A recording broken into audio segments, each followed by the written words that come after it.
Birçok insan cinsel yönelimin doğuştan gelen sabit ve değiştirilemez bir özellik olduğuna inanır.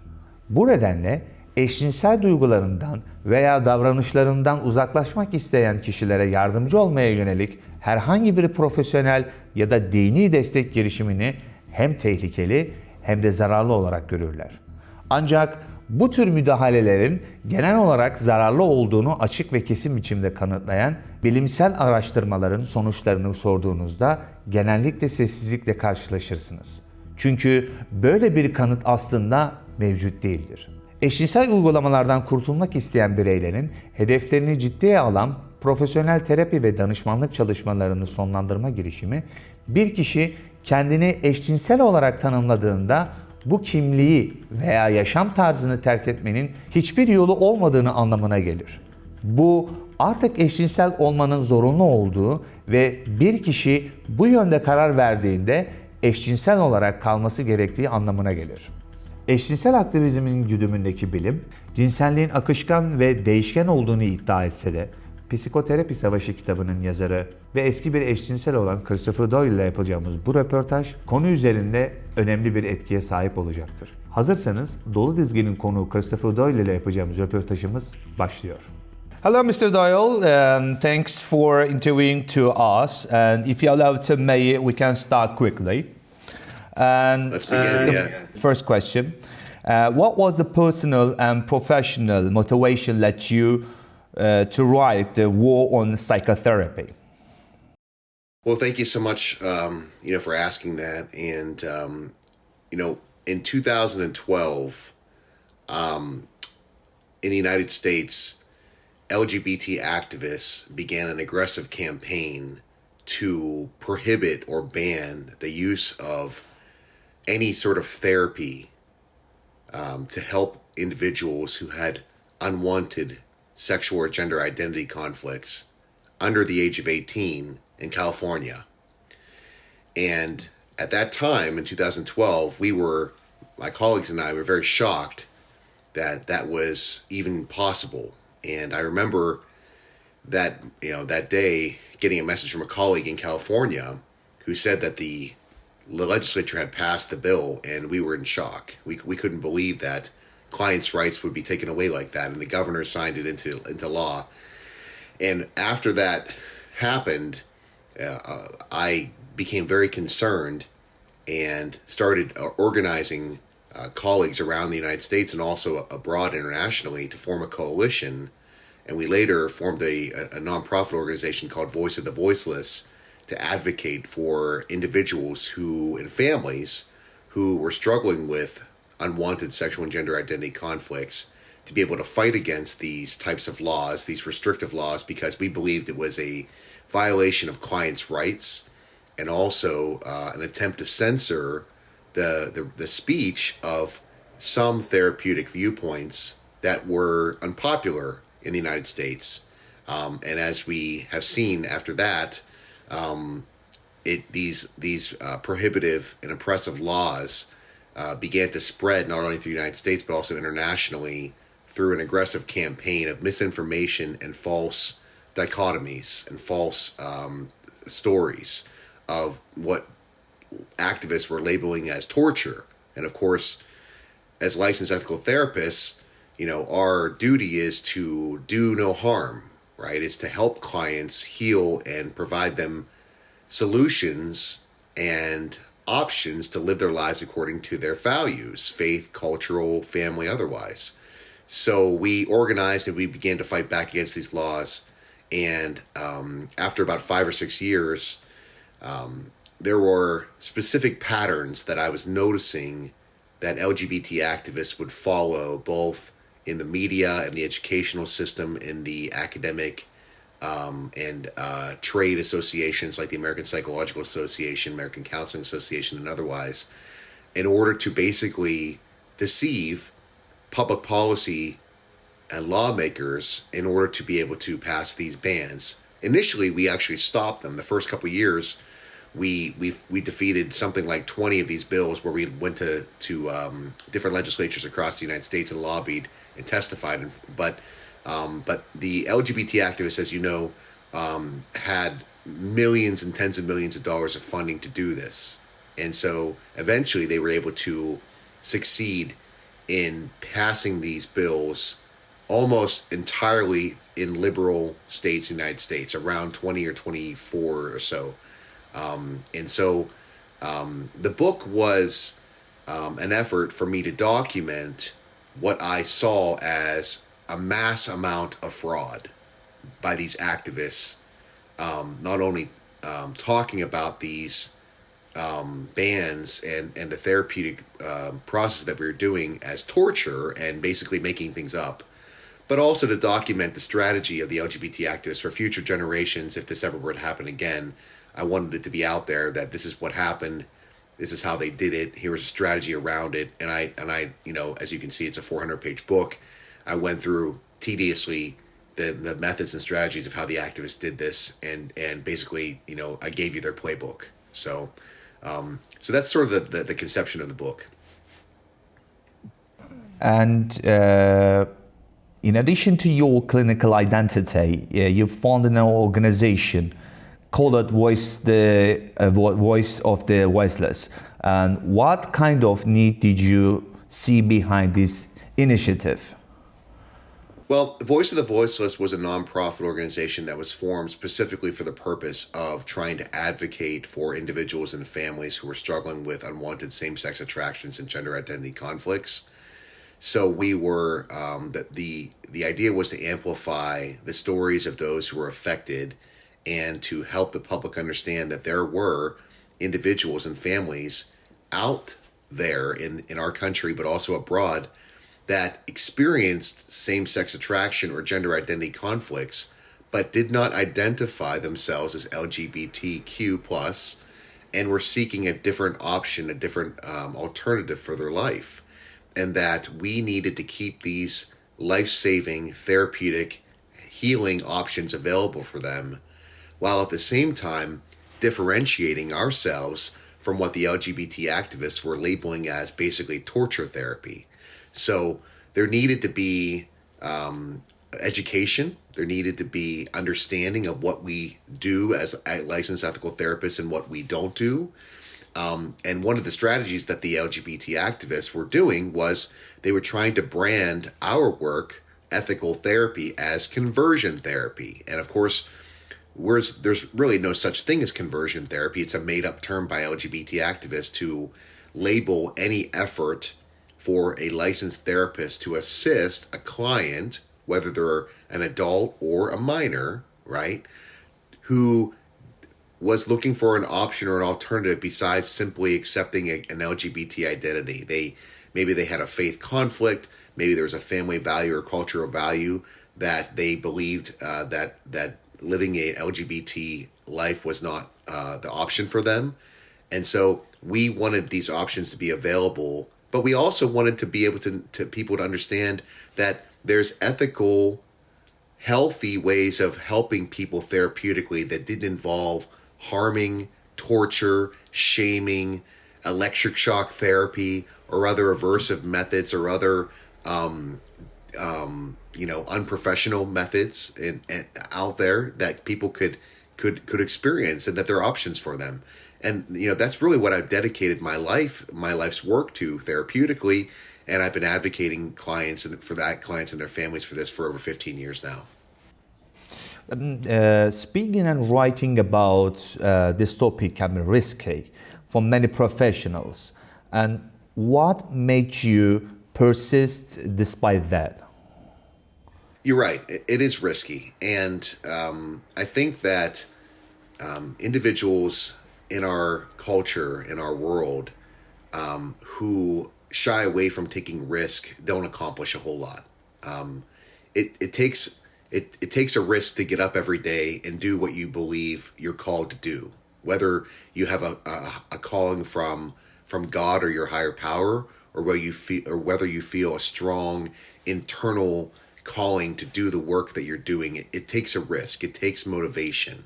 And my motivation came from my own personal story of experiencing sexual conflicts when I was a young man. And as I experienced that, and later came to understand that sexuality was in fact fluid and can change, as it did with me. I once experienced same-sex attractions and engaged in that life for a time in my youth. And I later experienced a shift in those attractions, and those attractions resolved for me. And I started to do research and to try to understand how this possibly could occur. And what I discovered was a whole group of people like myself who experienced fluidity and change in their sexual orientation and gender identity. However, as I became more involved in that community, what I also noticed was that those voices and those experiences were being marginalized because of political efforts by activists to silence their stories. And to me, that's a great injustice, because it's censoring an experience in order to achieve a political agenda. And so in my view, and I come from the United States where, we have a robust freedom of speech in our culture, where people are allowed, no matter how unpopular their opinions may be, people are allowed to express themselves and tell their stories. But when you have a political campaign to silence people's experiences and stories, that is not right. And that's why a fire came underneath me and said, I need to get out there and advocate for individuals who experience similar values, similar life goals as me, and be a part of the solution and help people. Now, along the way, I've made plenty of mistakes. I've learned how it is to tell my story and to be loving and accepting of all people. We all have our own stories, and my story is not necessarily your story, but nonetheless, we all have the right to tell our stories and share our experiences and allow people to make the choices for themselves. I believe, as a person of faith, right? I believe a strong belief in God, that God allows us to make choices and to accept Him freely, right? But what we're seeing in the political culture is people don't want to. LGBT activists don't want people to make choices. They want there to be one opinion, one viewpoint, right? And their viewpoint is sexuality can't change; it's innate. This is who you are, right? This is not something that can be fluid. But it contradicts really all of the research and all the science out there to achieve their political agenda. And that's not right. And that's why I've advocated, and that's why I've taken that risk to put myself out there publicly. And to be honest with you, it's been difficult, but it's also been extremely rewarding for me in my life to be able to advocate and do that work. Mm-hmm. So this is your book in Turkish version, and in your book you describe the 1969, the Stonewall events as a turning point. How has the concept of freedom changed since then? Okay, well, I think it's important if you understand the history of the LGBT rights movement to understand what happened preceding 1969, and it wasn't good. Previous to that Stonewall uprising in June of 1969, individuals who identified themselves as gay, lesbian, trans, or along that spectrum suffered a great deal of persecution. They couldn't live their lives openly. They were certainly oppressed. There was a lot of stigma, discrimination, and that was harmful to them as humans. And so what was occurring was a great deal of oppression being faced by that community, and they had to live their lives in secret, and they were often being blackmailed by the authorities in New York City in this specific example of 1969 uprising, right? They were being blackmailed by New York City police in order to basically exist, right? So I tell the story of 1969 where the police would do raids of the Stonewall Inn, which was essentially the quintessential LGBT bar and kind of hangout area, and they had to deal with the the owners of the Stonewall Inn that they would only do raids once a month, right? And in exchange, the owners of the LGBT Stonewall Inn would give the police a kickback, a bribe, right? And it was run by the mafia, right? This the Stonewall Inn was run by the mafia. So this is kind of the way they did business, right? So the problem was that during that time, there was a mayor of New York City that really wanted to crack down on the LGBT community. And so the police didn't hold their end of the deal, and they did 2 raids that week. The first raid they did on like a Monday evening, and it was usually at a time like before anyone came in. It was like 10 o'clock in the evening. No one came into the bar until maybe midnight, right? 11 midnight. And so they would come in, they did their raid, they arrested a couple people. The owners of the Stonewall Inn had enough time to take out all the money and take all the beer and all the booze, so they wouldn't lose anything. And then they gave their kickback, and they sent them along, right? The problem is that the police and the mayor got greedy, and they did another raid that week, which happened to be on a Friday evening, right at the time where there were hundreds of people in the bar, okay? Big mistake, right? Because they broke the deal with the mafia, and they didn't come at a time where there was only a few people there. They came at a time where it was a prime time, and there were hundreds of people, and they really pissed them off, right? So they were being violent, they were being rude, they were arresting people, and as people were being let out of the bar, basically a mob started outside of the Stonewall Inn, and they decided at that moment, they collectively decided that this is our time to fight back, because the people that were in the bar that were being arrested were being abused. And they said, we're done with this. We're done with being abused. And they started basically overturning police cars. They started kind of throwing Molotov cocktails. They started violence. And that experience, that night of in June 1969, lit a fire in the gay rights movement. And now you can see every single June, every year, the LGBT movement commemorates the the Stonewall riots with their Gay Pride Month in June, and that's where it originates from. Now, you asked about the idea of the concept of rights, right? That was a great seminal moment for the LGBT community because it finally allowed them to stand up and claim their rights. However, what we're seeing today is that same movement being hijacked by political correctness, okay?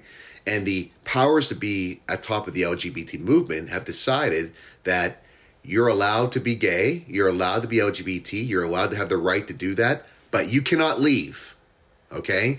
It's sort of like the song, The Hotel California, right? You can check out, but you can never leave. And so this is contrary to the idea of freedom, right? Freedom is you can make the choice to be this, or you can make the choice to be that. You make the choice, not we make the choice for you. So in my efforts to shine light on this political agenda, I'm trying to help people understand that they have choices. Just because you experience attraction to this or to that doesn't mean that that's your identity or that locks you in for life, right? And we see that the research clearly shows, right, that sexuality and gender is fluid and changes throughout the lifespan for some individuals. Those facts are being censored by the LGBT movement at large. And to me, that's not right. And that's why I do this work, is I try to help people understand that there is more options. There's more fluidity, that people can experience change in their sexuality and gender, and it totally exists. Mm-hmm.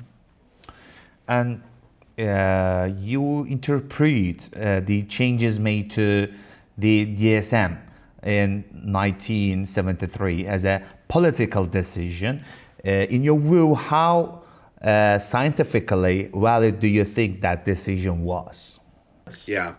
So I definitely do interpret that 1973 decision as a political decision. It was due to lots of pressure that LGBT activists were making. They had made inroads at the American Psychological Association for a number of years. And what would happen, and I described this in the book, is the APA would hold these annual conferences, the American Psychological Association, and people, individuals, doctors, psychotherapists, right?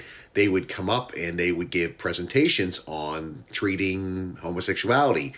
And when they would give the presentation, 10 or 20 LGBT activists would get out of their seats and start throwing things and screaming, you're killing us. Why are you doing this? This is bad. They would interrupt the presentation. They would intimidate the speakers who were trying to present on the treatment options.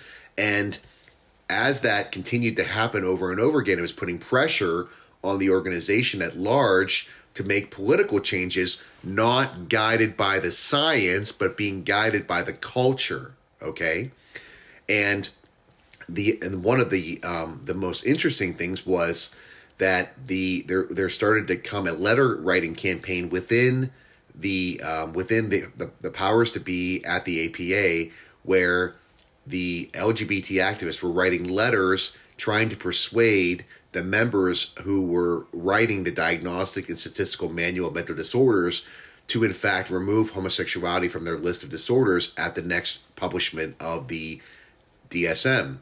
And so what you saw in 1973 was the removal of homosexuality, but in its replacement, they started replacing it with basically a disorder that was similar to what we see now as gender dysphoria. It was more, they called it ego-dystonic homosexuality, which is basically homosexuality is it's a problem if it's subjectively a problem for you, right? So they took the classification and they changed it from objectively a disorder to it's a disorder subjectively if it feels not right for you.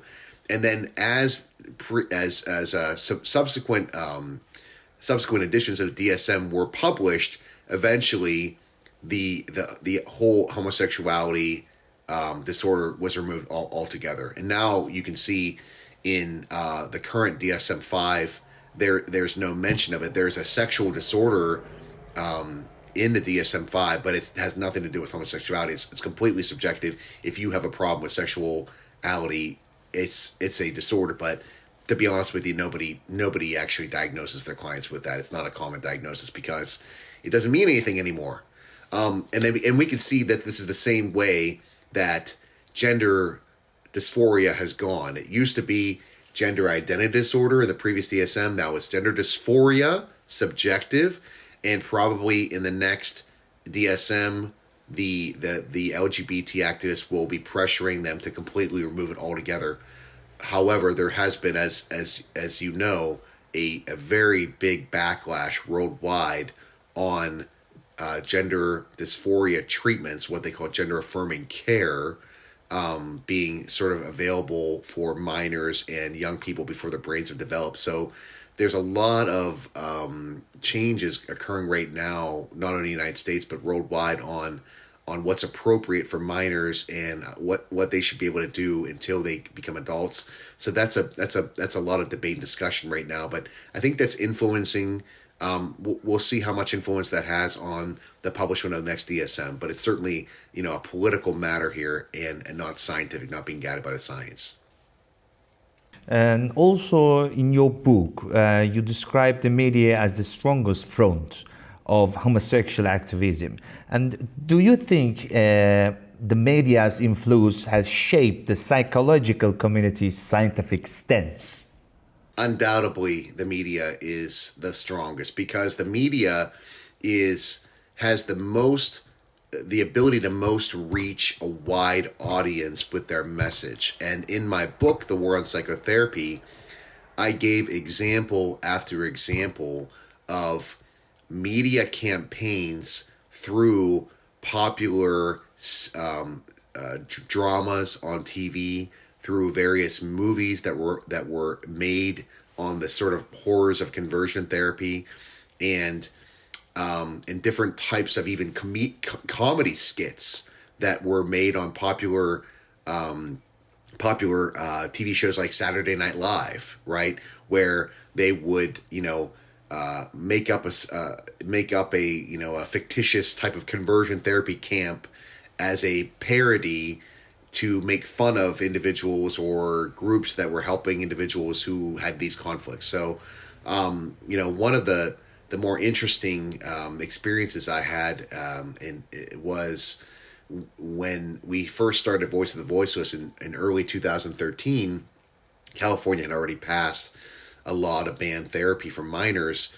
The next state to take this up was New Jersey. And so I was going to New Jersey several times that winter to lobby and to testify against these conversion therapy ban laws. And during one of the times that I testified, right before I got up to testify, an individual who was a transgender woman, a man, biologically a man, transitioning to a woman, named Brielle Godani, spoke about being sent to a conversion therapy torture camp in Ohio that was supposedly sponsored by her church, which she identified as an Assemblies of God church.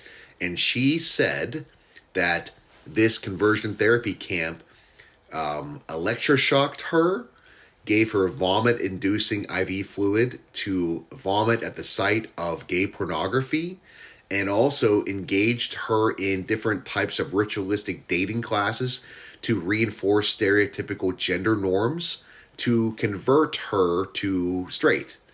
And she called this camp True Directions.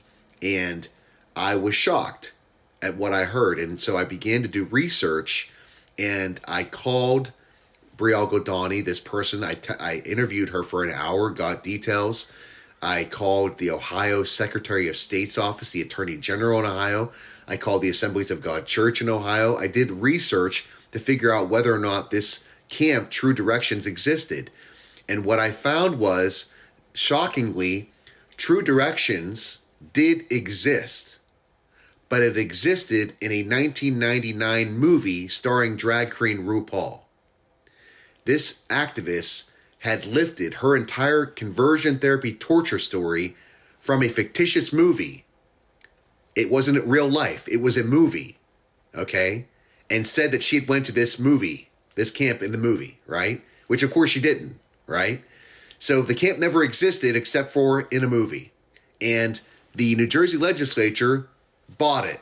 They thought that this person was being tortured, and they passed the law, and conversion therapy was banned. And what I found was, as I was going to legislatures and interviewing people, these types of conversion therapy camp myths were being told in testimony, sworn testimony, across the legislatures of the United States, as if people were actually going through this, okay? And it clearly was a myth. So there were certain patterns that I was seeing of these stories that were being told in legislatures, and they weren't being challenged. And unfortunately, the media controls the narrative, and every single winter, state legislatures would start taking up these bills, because usually the state legislatures start right after the new year, and stories would be published in local news outlets of states across the United States where the bans are being taken. And it would always be a very similar story. A Brielle Godani or another individual that was gay, their parents sent them to a conversion therapy camp, and they got tortured, and they suffered harm, and this and that. But then they finally overcame the torture, and they found their lover, and they found their partner, and now they're living a happy gay life. And conversion therapy is evil, but you can be a happy gay person if you could just overcome it, right? So it was, every single news story was the same. Okay, it was a pattern, and I document this, that it was a campaign specifically fought by the LGBT activists with millions of dollars, working in conglomeration with the legacy media in the United States, publishing these fictitious stories, and they were all bull. They were complete lies, right? But no one was challenging them, and so we would try to tell our story, but again, our stories were not amplified, our voices were censored, and so people wouldn't hear them. We'd have to get on conservative Christian news outlets, and of course we had some reach.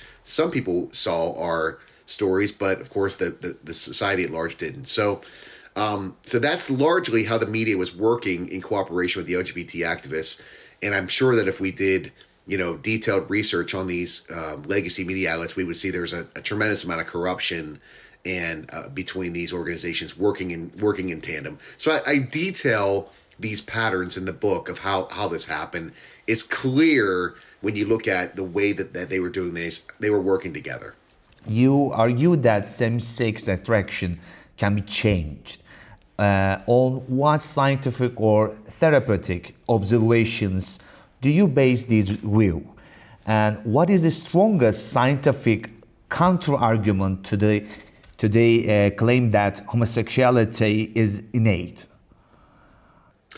Well, since the early 90s, we're talking about 35 years, there has been tens of millions, if not hundreds of millions of dollars spent on researching the origin of sexual orientation. And they've looked at hormones, they've looked at the genetic structures, they've looked at the brain matter of individuals who are LGBT identified. And essentially, after hundreds of millions of dollars of research, they've come back to the fact that people aren't simply born LGBT or gay. That's not a clear genetic, hormonal, or brain link to that.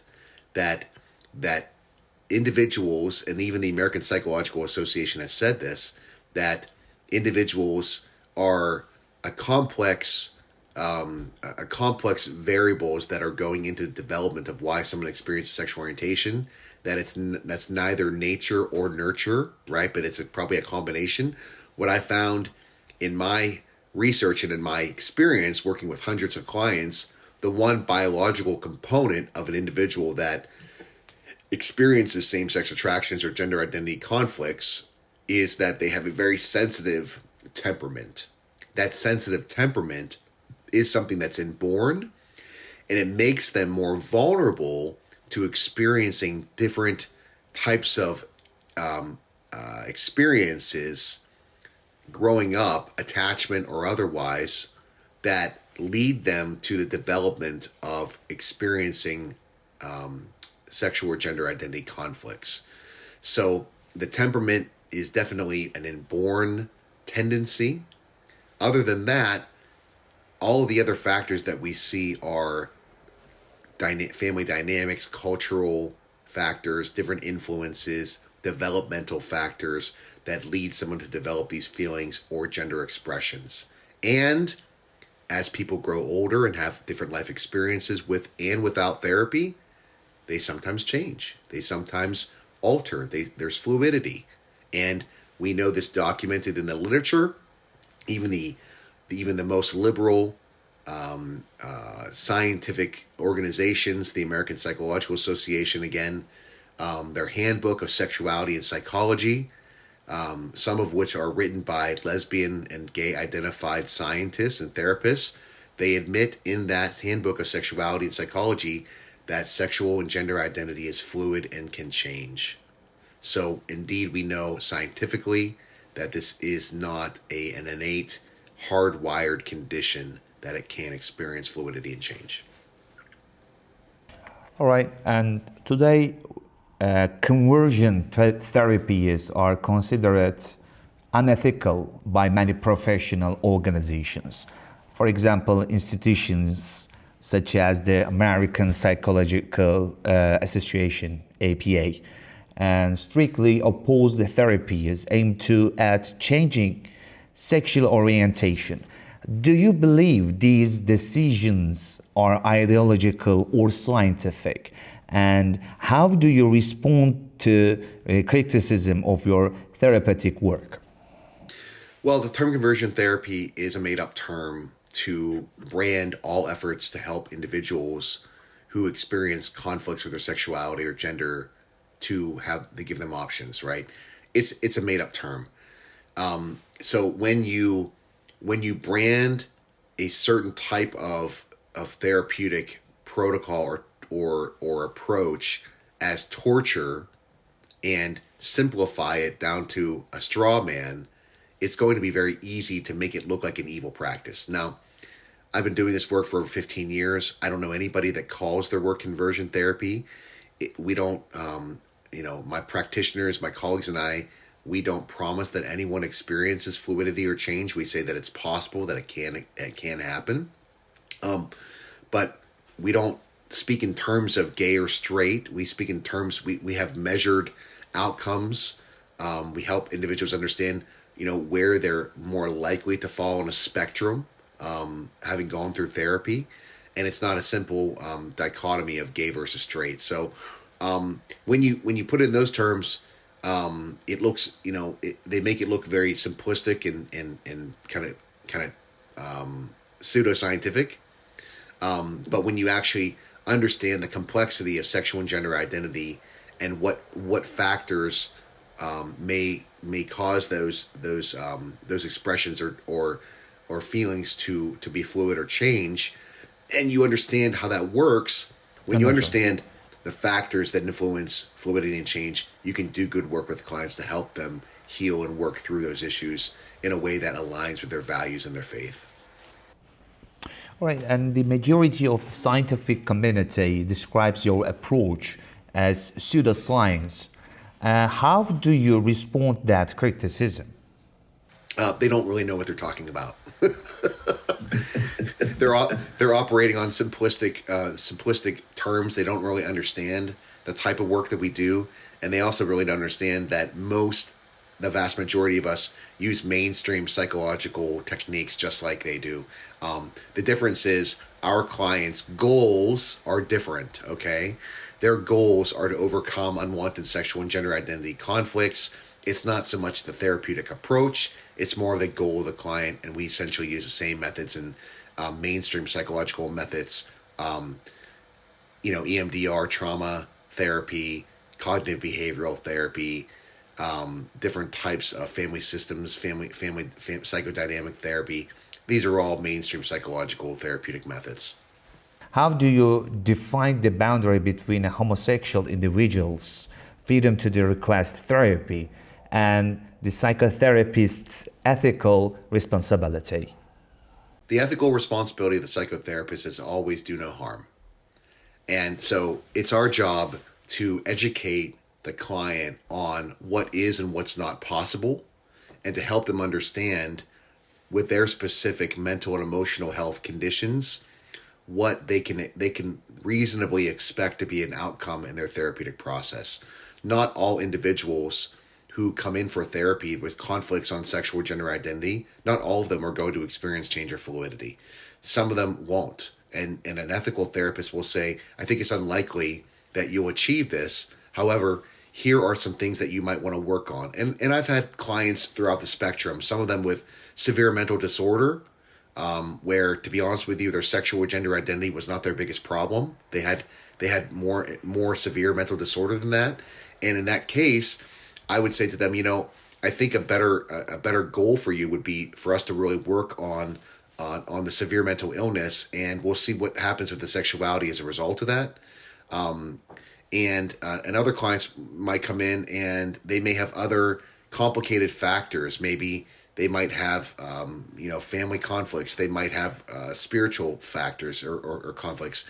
They might have depression or anxiety that might not be related to their sexuality. So, as we work on addressing these factors, sometimes addressing those underlying factors that have nothing to do with sexuality or gender identity, sometimes that actually produces changes in the client's sexual and gender identity without even realizing it, because they have perhaps trauma that could be an underlying cause to why they're experiencing this conflict and they didn't even realize it. So when we look at underlying factors and we really do good therapy on the mental and emotional problems of the client, that can actually produce changes in sexual and gender identity without even a client even really trying to do that or realizing that. And that's happened lots in my therapeutic practice over the last 15 years.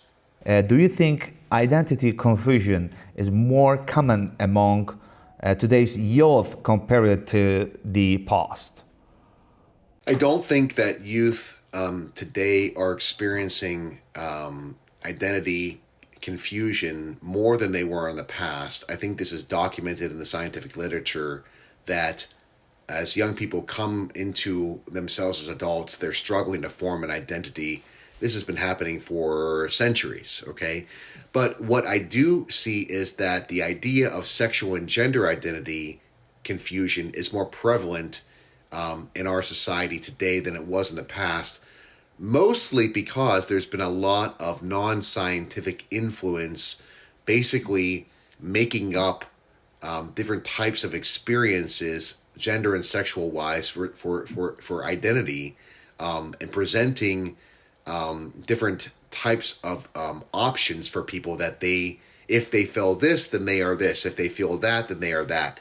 What I sort of tell my clients, who are sort of struggling with their identity is, I said, you don't need to label yourself based on what another person believes you are on your experience or your attractions, right? We're either born male or female, right? That's the way God created us. And there's no other gender besides that, right? There's sort of a gender expression, right?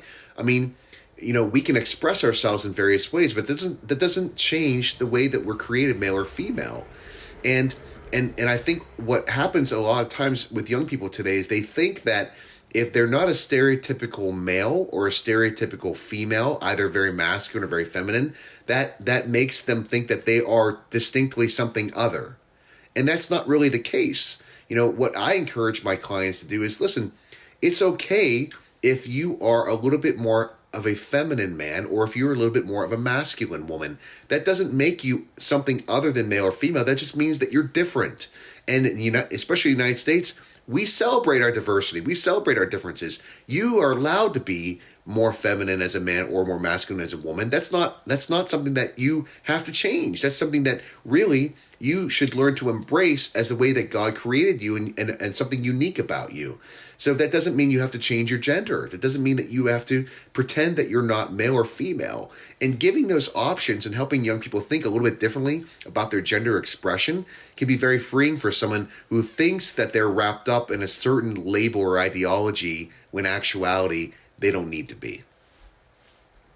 And this is author's note. And sexual and gender identity confusion is more common. Per se, not identity confusion.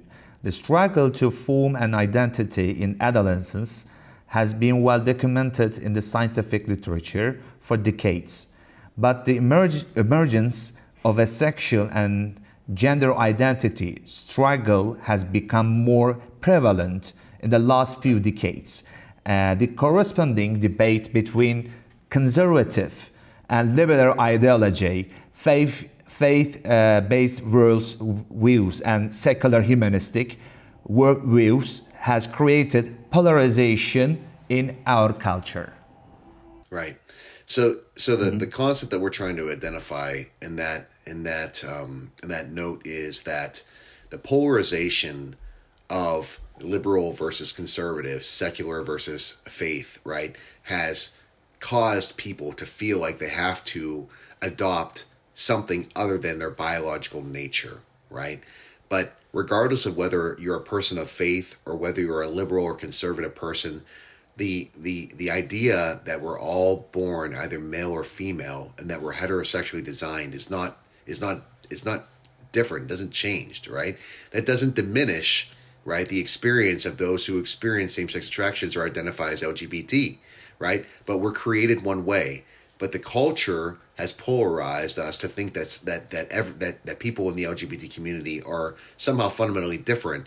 And in my experience, that's not true. They're more similar than they are dissimilar. But the political polarization is creating division in our country, in our culture, that is really ripping at the fabric of our society and dividing people. And I think that's a great travesty. And in your opinion, what should the psychotherapy community do to overcome this ideological polarization? The scientific community needs to stop trying to make people fit into a box of labels, and they need to respect the subjective, unique experience of each individual and allow them to make the life choices that are according to their values and their life goals, and not put them into a box for political, dogmatic, and ideological purposes. Mm-hmm. You argue that religion and spirituality need to be repositioned in the therapeutic process. What do we lose when modern therapeutic approaches exclude them? So when therapeutic approaches exclude spirituality and religion, you're cutting off an important part of the individual in the process of therapy, which is their spiritual and their spiritual and their soul. All right. We are not created simply to be natural physical beings. We have a soul, we have a spiritual, we have a spirit, right? We have a spiritual side to us. And psychotherapeutic approaches that help incorporate individual spirituality and religious beliefs help understand the whole person, and not just reduce them to their base natural physical desires, right? There's more to us than just here on earth. And that's important to the vast majority, billions of people in this world who have a strong faith identity in God and a higher power. And so in my work, I'm happy to help people incorporate and to influence and join their faith into the therapeutic process so that they can really achieve their goals that's according to their faith values and according to who they believe God made them to be. And you see the family unit as the most important front in this war. How has the transformation of family structures in modern societies affected this struggle? Well, with the increasing disintegration of the family unit, it's caused a lot of emotional and mental distress among young people and even adults that are growing into their adulthood.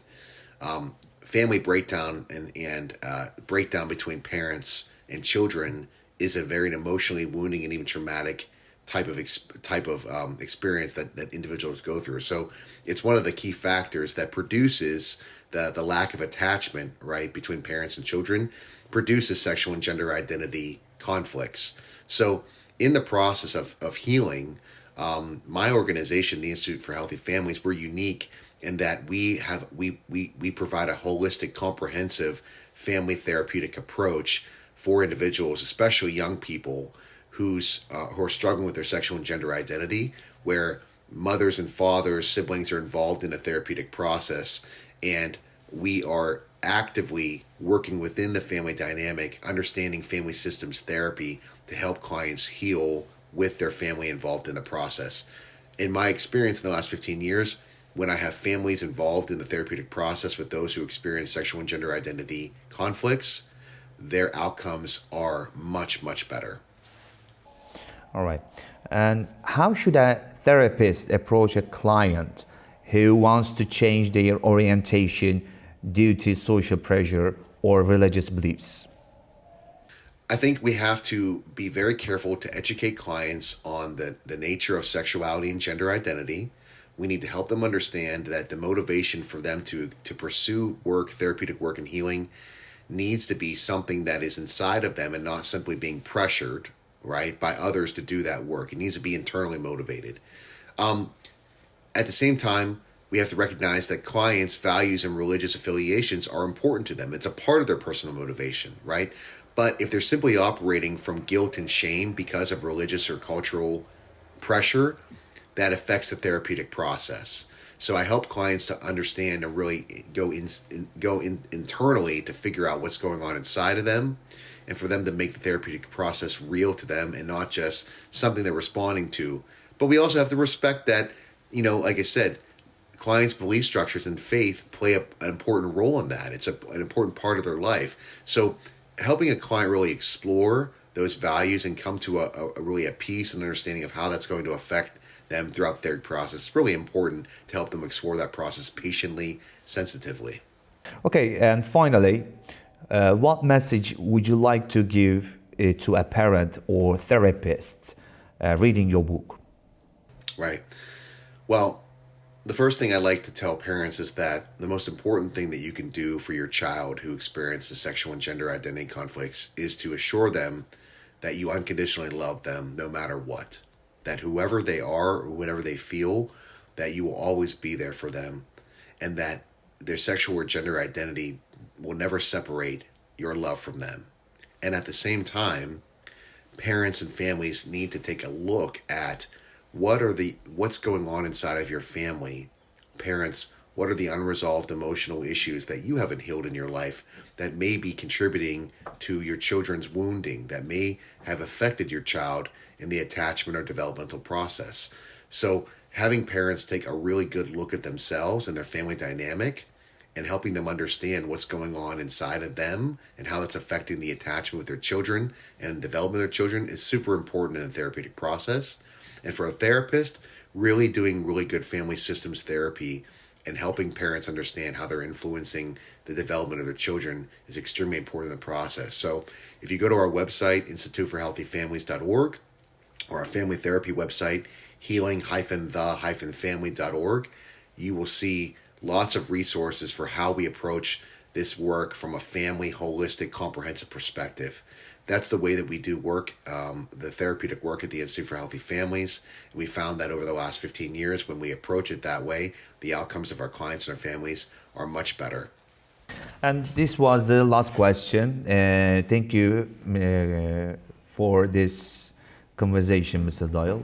Thank you very much. Find us online. We do parent classes. We do educational seminars all over for families all over the world. We're a 501c3 nonprofit organization, and we are available to assist you. And even I have consultations with parents in different continents routinely. Outside the United States, we're here for you if you need help. Please check out our resources on our websites, instituteforhealthyfamilies.org, and please contact us. We'd love to hear from you. And thank you so much for the opportunity.